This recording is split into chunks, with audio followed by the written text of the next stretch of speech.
All right, I'm going to continue talking about bullying. So, as I said, violence and harassment have increased. Bullying always existed. It existed when I was in high school. I'm sure it existed when my parents were in high school.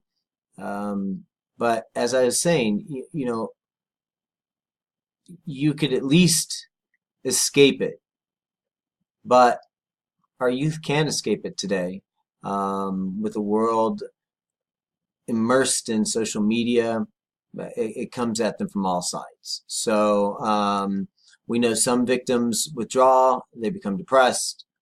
Most of them withdraw and become depressed, but others ultimately lash out. I'm going to read something from the book here real quick. Essentially, between 1992 and 2006, there were 29 cases of random school violence in which a young boy or boys opened fire on classmates.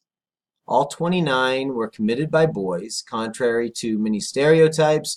All but one of those cases took place in a rural or suburban area, not an inner city school, and all but two of the shooters were white.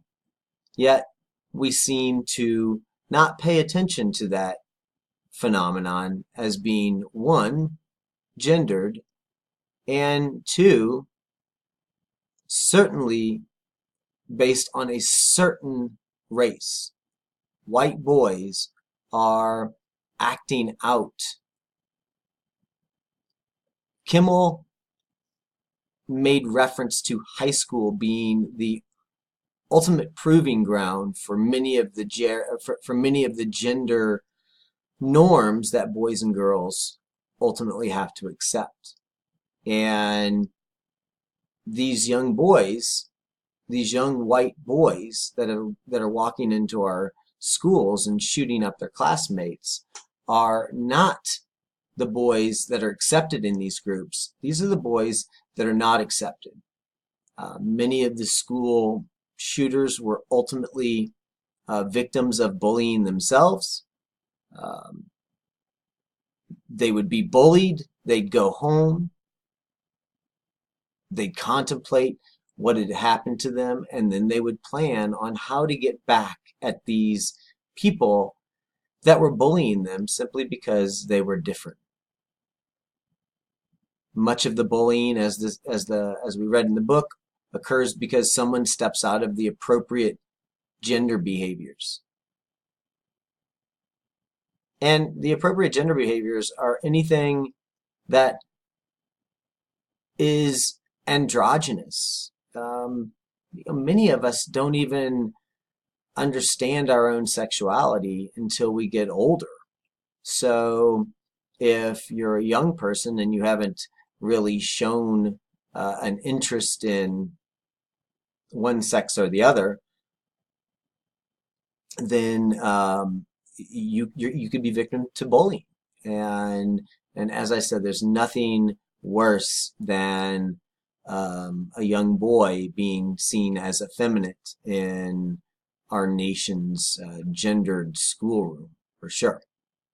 Um, and at the heart of bullying is if you've deemed a kid expressing inappropriate behaviors, whatever those behaviors are, well, then the bullies usually use fear to get these kids back in line. So fear can be physical, verbal abuse, could be death. So bullying is a huge problem.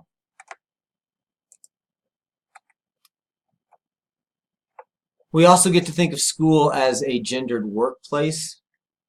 Just as historically women and girls were excluded from the classroom, so were women excluded from the professions of teaching.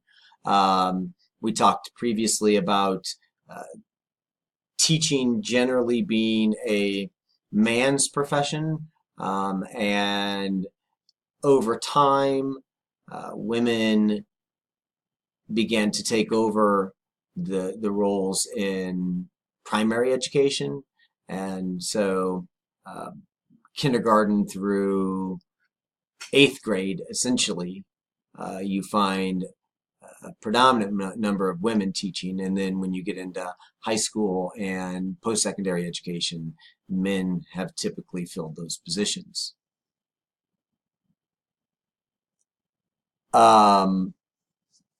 So ultimately, this means that you have a feminized public education system, especially K through 12.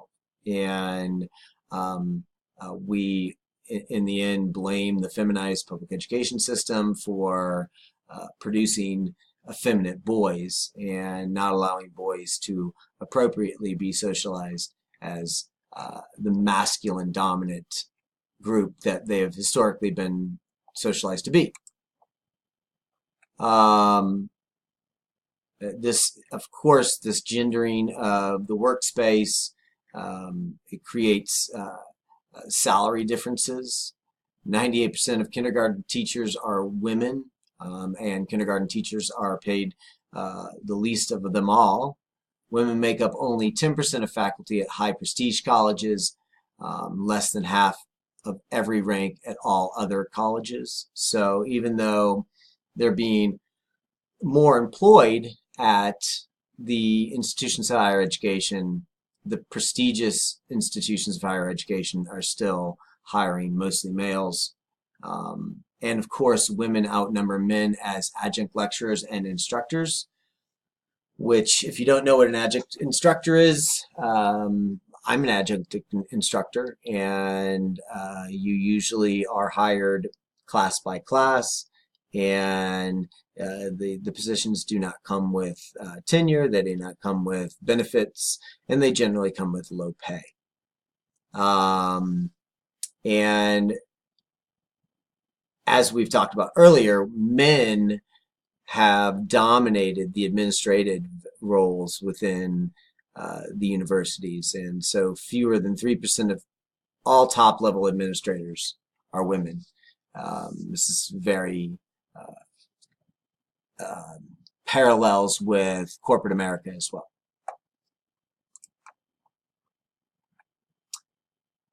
So that brings up the question of coeducational versus single-sex schools. The chapter talks a little bit about coeducational schools. We really started to see American universities and community colleges going to coeducation as a result of the civil rights movements of the 1960s. So in the 1970s, we see many of your colleges becoming coeducational. I was always surprised that Florida State University, it didn't allow women until 1972, and I never understood that until reading this chapter. I was like, oh, okay, so we didn't co-educate like we do today historically. Historically, we had all women colleges, all men colleges, and the big question was, does the form of the education serve as more important than the content? So the form of the education is a same-sex versus coeducational sex institutions, or is that more important, or is the content and the way that it's presented more important? Many who attended were already wealthy, so this Tidball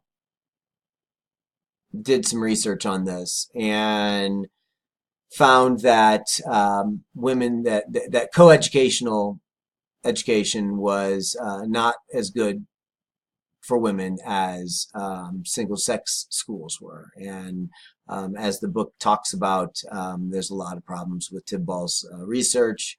One of which, the effect that he was measuring ultimately turned out to be related to class more than it was the institutions where they got their education from.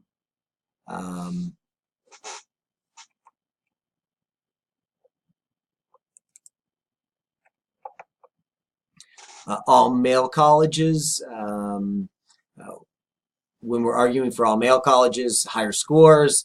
Once again, the higher scores when controlling for other circumstances, or when controlling for social class. It turns out that it's the position that you come from, the wealth you come from, that is that has the greatest impact. And what we also see with all male colleges is it could reproduce inequality in and of itself, as we see with race. All black colleges offer challenges to racist ideas. All white colleges would produce racist ideas. So we have separate but equal policies, but we know that separate but equal was not equal. And it certainly didn't get us to deal with many of the greater challenges that we needed to deal with together. So all black colleges offered a protective umbrella for African Americans to study that they could not find in the all white colleges, but it didn't mean that we could not benefit from coeducation. And ultimately, we rule that separate but equal is not equal, and we begin to integrate the colleges. And I think that we're better off by integrating the colleges. So many of the new innovations propose racial or gender remedies for social class problems. This is one of the problems with education. And this is one of the reasons that education is not seen in a favorable light by many, is that we believe that our public education system should solve the nation's problems. And that's really not what the public education system is equipped to do. And so since we assume that it's going to be a remedy for some social class problems, and then it doesn't happen, then we're frustrated. And so we have to remember that all children thrive in schools with good resources, good teachers, and small classes. So it's not girls, it's not blacks, it's not white, it's all children. And until we start seeing and treating education in reference to providing the same resources, the same small classes, the same good teachers to all kids, then we're leaving some kids out. And that's not, that's just not beneficial for us as a society as a whole.